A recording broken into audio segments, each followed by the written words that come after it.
I woke up this morning when I got ready to get dressed. I was like, what am I going to wear? And I thought it was only fitting to wear one of my favorite movies and the quote from that movie that says, Little Hand says it's time to rock and roll. That's exactly the feeling that you get when it's fucking opening week. It's time to rock and roll. We're back. Fantasy baseball is back. I'm excited. I know you're excited. I know some teams are not excited about how their players favored this week. And let's talk about it. Hope everybody had a good week. I realize that some people didn't have a good fantasy week. And let's just say this right now. Let's get it out in the open. Fuck you, Yahoo, for saying that few couple of days of baseball constitutes a week. I mean, that's not enough. Now, I'm sorry, Chris would beg to differ. He would say, oh, you guys don't want no more of this smoke. Mainly the woman behind me, because Jesus H. Christ Walker put us all to shame when it comes to putting up some big numbers. Still only won 8-4, but with that offense, who knows how many home runs he would have hit against Ray? 14 home runs in the opening week. 14 home runs, and we started playing baseball Wednesday, wasn't it? And that was one game? Holy shit. And let's also throw something else out there. I started noticing that Yahoo is doing this, I believe, in football. Look here, if you're going to steal something from somebody, you better give me fucking credit, Yahoo. Matchup of the week is now a real thing. Like they have it outlined in a little box and they dub who it is that's a matchup of the week. No, sir. That is something I fucking do, not your bitch ass. So Yahoo copying people. I should sue them for fucking plagiarism. I've been doing this fucking video thing for years. We use Yahoo as the platform, so I'm pretty damn sure I've got a pretty good stance in the court of law if I sue them civilly and say you stole that shit from me.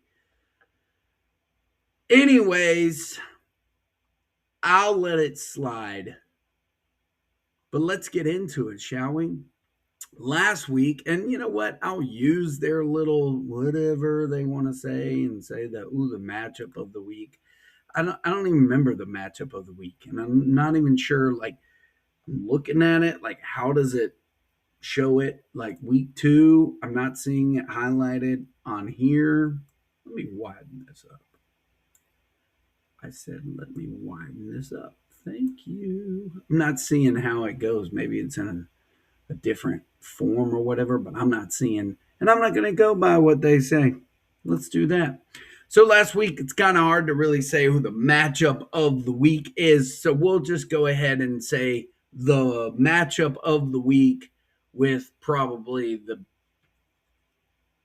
best performance belongs to Walker's matchup. Okay, so we'll give it to you, Walker. We'll give you credit.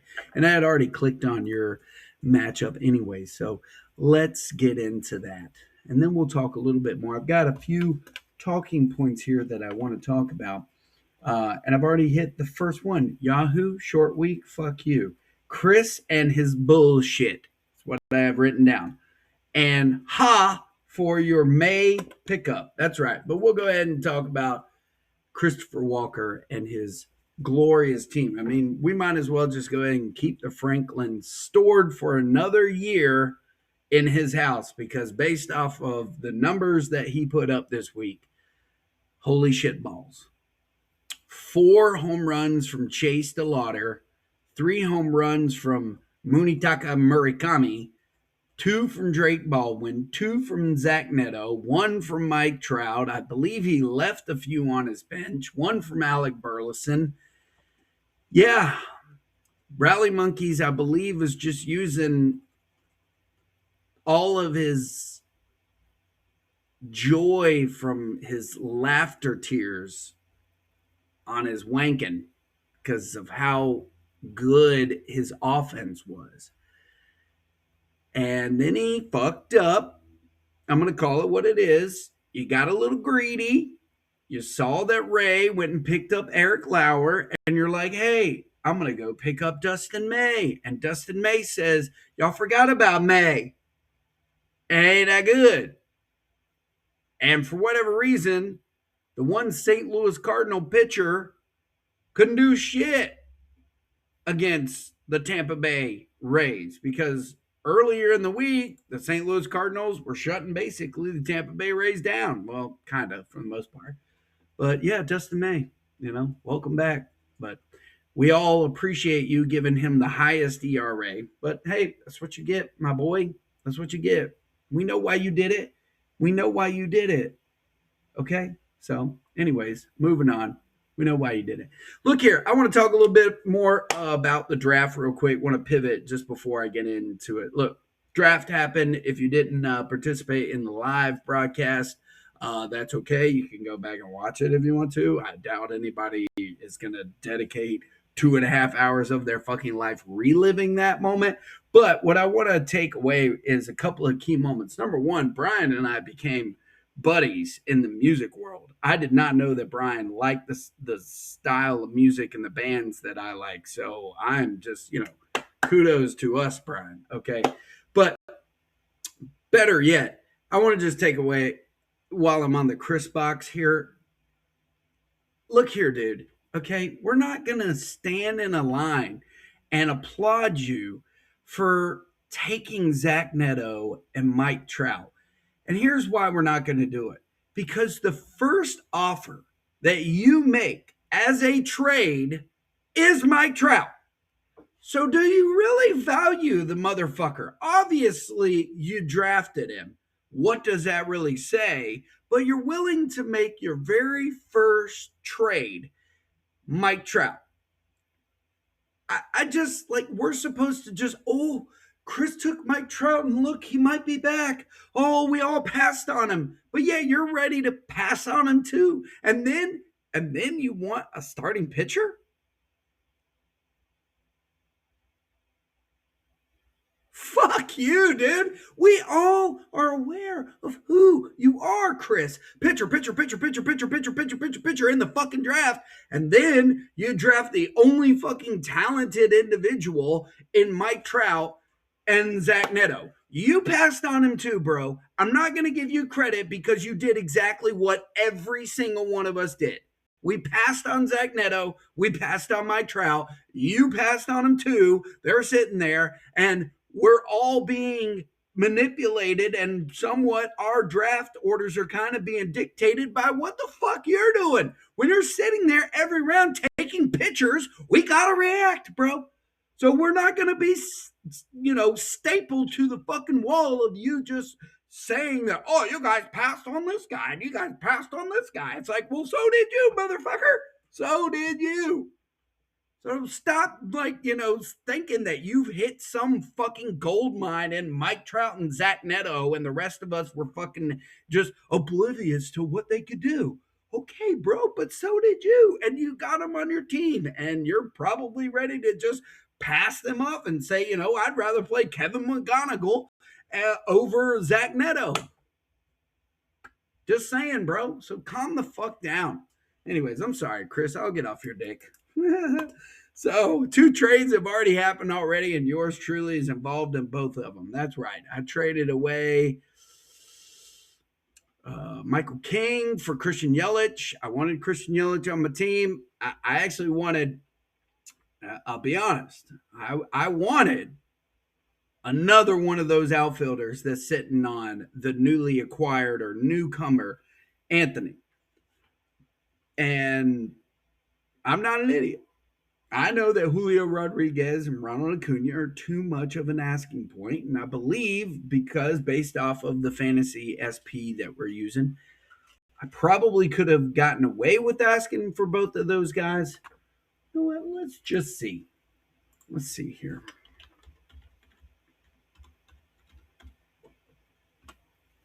We're gonna see this right here. Let's see if we can pull up this trade. I love doing this. Like I love being able to just type in the trade analyze. Nope, that's NFL. Don't want to do that one. Let's go to golly. It is so fucking hot over here. Lord. All right. Kenya. Come on. Ronald and King.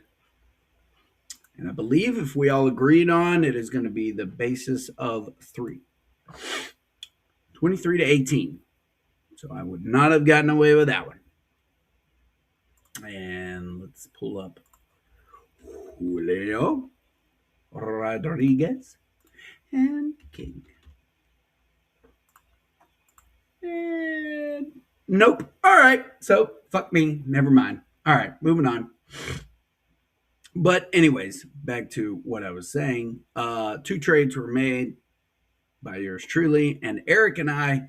We were in discussions. He needed a third baseman. I saw an opportunity the other day to pick up Royce Lewis because Royce Lewis off to a healthy hot start, as a matter of fact. As we all know, Royce Lewis is just one violent sneeze away from dislodging his ribs and not being available for 6 to 8 months. So, anyways, saw an opportunity. I knew that Eric was in the market, and I was like, hey, so I probably traded away the second best third baseman in Caminero. But when I started to dive into it just a little bit, I guess I really didn't research that Tampa doesn't really have the best team right now. And driving in runs and RBIs is going to not really happen there. It's kind of worrisome. I mean, I know they got Aranda, but I don't know. I'm not saying I got away with murder with getting Fernando Tatis because he hasn't been, some world beater either, but still. Anyways,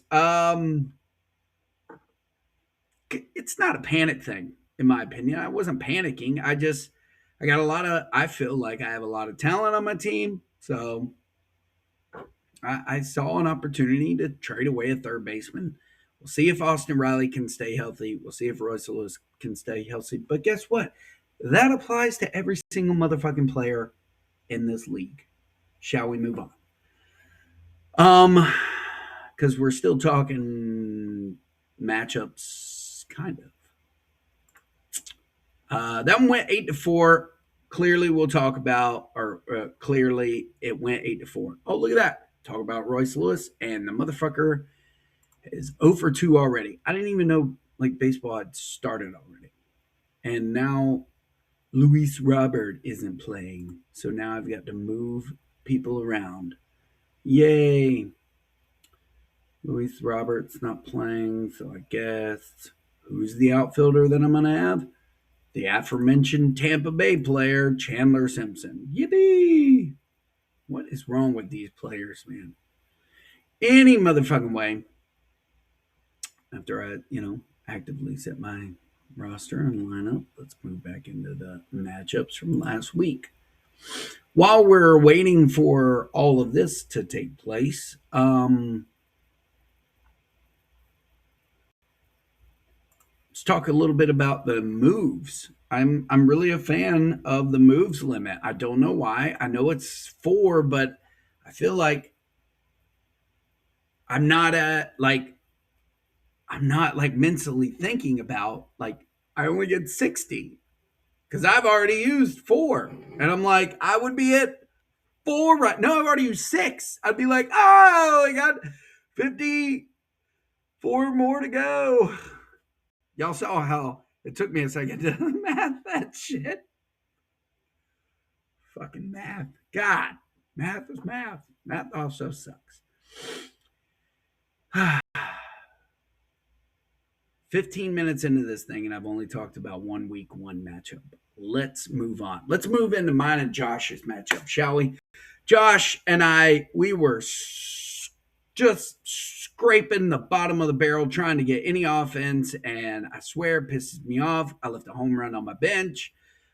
Christian Yelich isn't playing, and then guess what? He hits a home run on my bench. It'll probably be par for the course if Luis Roberts comes in, pitch hits today, and hits a home run. Speaking of Luis Roberts, he was the only one that hit a home run for my team last week that was actually registered as a point. I'm also looking at switching gears, going back, new thing in our league that's kind of just gonna fly underneath the radar until it actually comes up on our screens. The cycle and the complete game, the 2 wild card points. I'm very interested in seeing who and when this happens. I don't even know. Let's see how many cycles.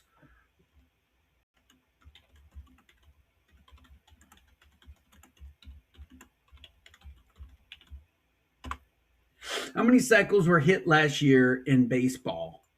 In 2025, Byron Buxton hit for this cycle on July 12th. I asked how many were hit. Byron Buxton hit 1, Carson Kelly, Weston Wilson. Yeah, 2. 2. 2 cycles were hit last year. Byron Buxton and Carson Kelly. There were 4 in 2024, and one of them was by Yordan Alvarez, which, by the way, I just seen he just hit a stolen base. And it's kind of crazy when I'm looking at 2 of the names. They belong to yours truly back here, Byron and Yordan. So it looks like Ray is in line to maybe get one. I don't know. And how many complete games?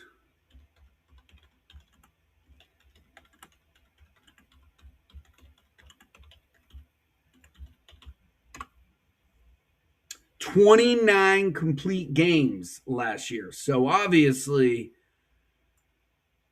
the number is a little bit one-sided there. Cool. So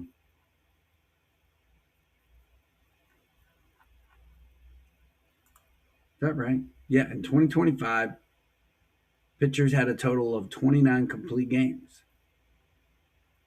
Okay. So if you drafted pitchers, I think Chris Walker, he's probably odd-wise got a better chance of any of us of getting that wild card. So there you go. Stupid coupler. But yeah, Josh and I, we were struggling. Josh took 3 of the pitching categories. I've always been a person that listens to baseball analyst podcast. Pick up Cole Ragans, they say. Well, Atlanta only favored against arguably the Kansas City best pitcher in Cole Ragans. Sucked dick against Seth Lugo and didn't even favor very well against Michael Wacha. So what do these people know? Christian Javier, I thought I found gold in him. I thought, all right, he's back, he's healthy, whatever. And I said it on draft day. I want Shota Imanaga. I've always, fuck that guy. So thanks to Tariq Skubal, which again, it still kind of blows my mind that like I was the one to take, arguably one of the best pitchers in our league first. It's kind of the way it fell, but that was just kind of crazy to me. Moving on to the other matchup, Jason took down Trippin' Billies. I mean, this was a pretty close matchup in some of the categories like home runs, quality starts and wins. They tied in, but wowzer.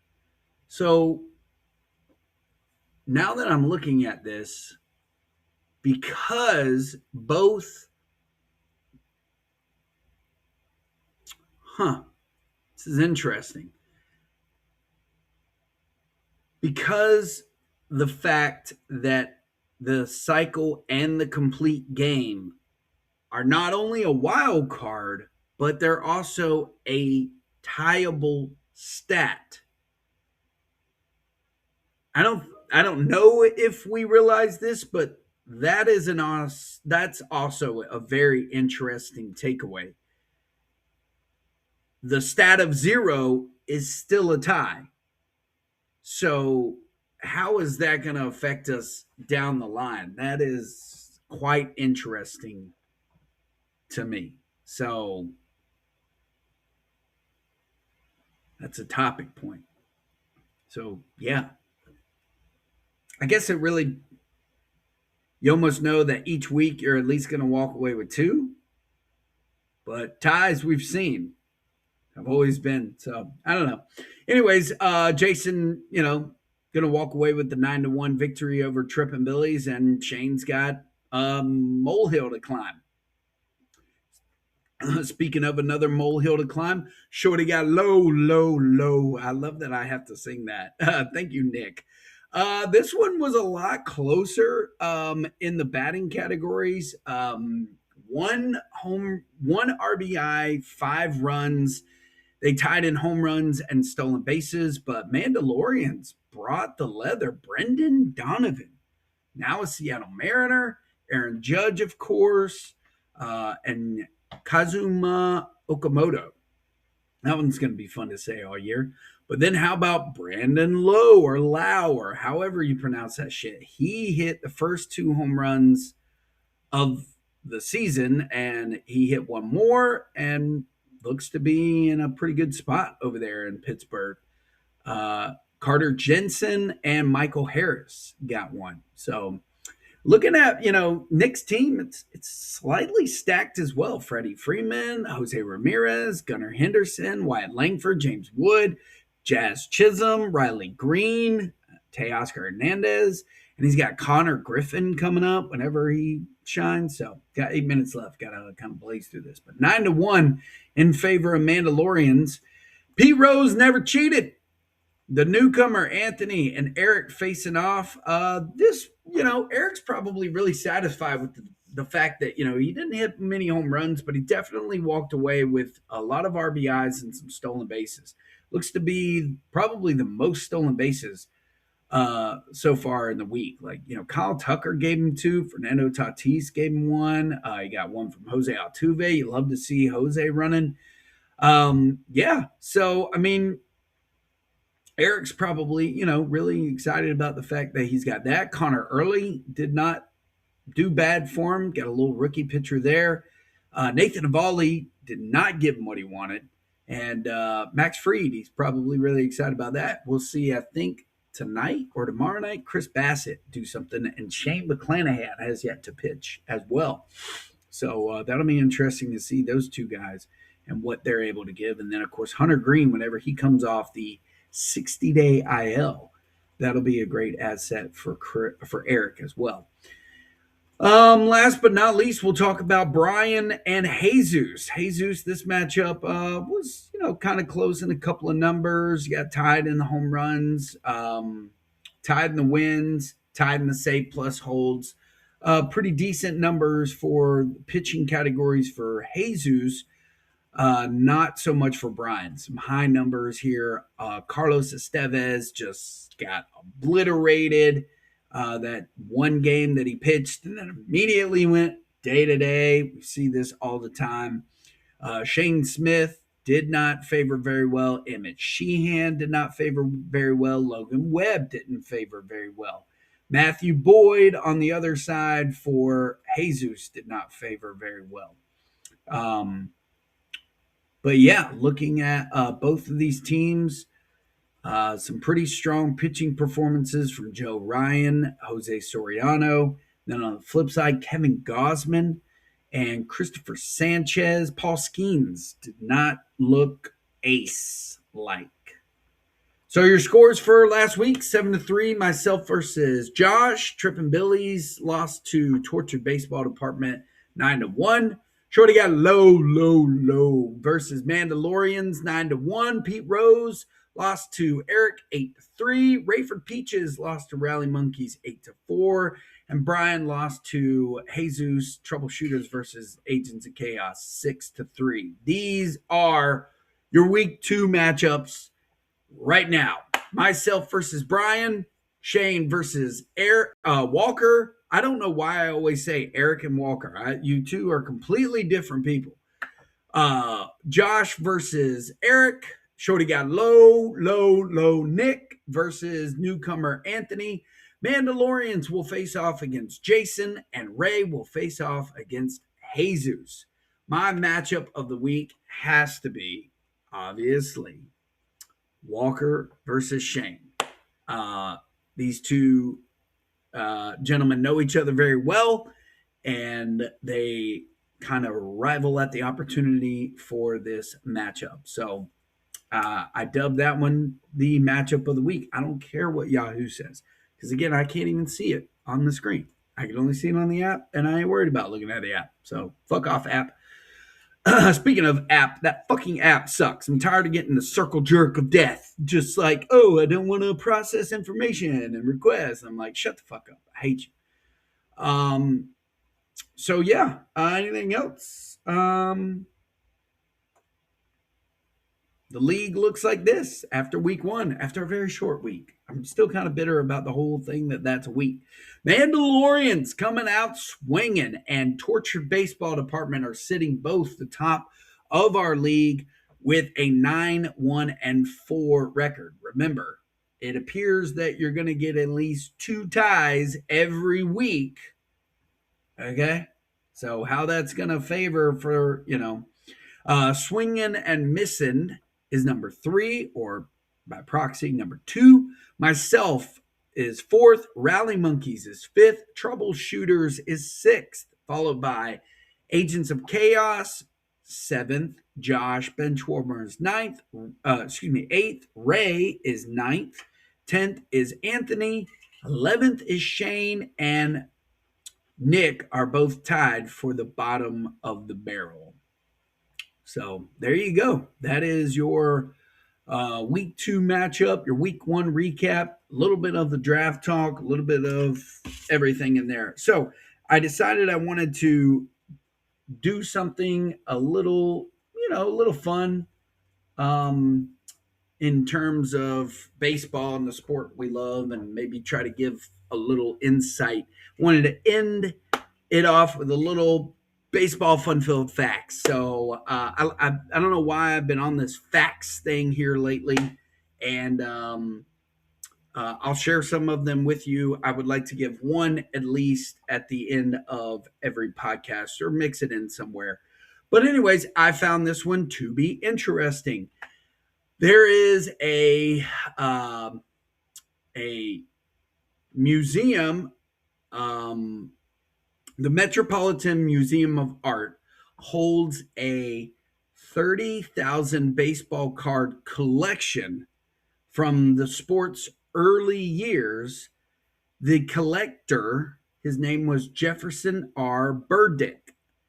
Now, he started collecting baseball cards when he was 10 years old, but the more interesting fact that I am looking at is that Mr. Burdick never went to a baseball game. That's kind of sad. He had that amazing baseball card collection, and he never went to a baseball game. So, there you go. Maybe I should give you guys one more. You think I should give him one more, Ray? You get one more. Give him one more. I'm going to give you one more.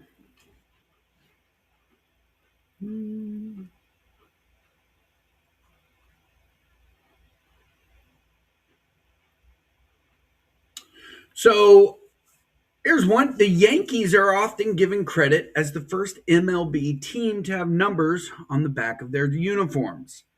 But it was actually the Cleveland Indians who were the first to wear numbers on the back of their jersey.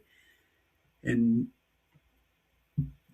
on April 16th, 1929, the Yankees' first game was scheduled earlier, but it was postponed. The Yankees would debut their numbers a day later on April 17th. So the Cleveland game obviously did not get postponed due to weather, so therefore they were the first ones to have it. So there you go. All right. So, hope you guys have enjoyed the podcast. I got 20 seconds to sign off. So, peace, bitches. Y'all have a good day.